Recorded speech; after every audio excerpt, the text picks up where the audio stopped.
To effectively refresh and reprogram your crystals, it's essential to cleanse and charge them, as they can accumulate negative energy much like we do.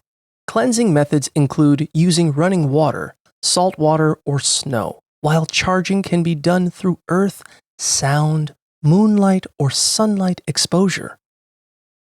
You can also burn sage or palo santo, like crystals on selenite, for clarity, or create a charging circle to enhance their energies.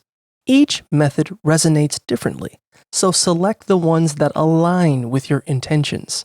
For a deeper connection, consider using Reiki or simply holding the crystals in your hands to activate their energy. Remember, there's no wrong way to treat your crystals. Choose what feels right for you.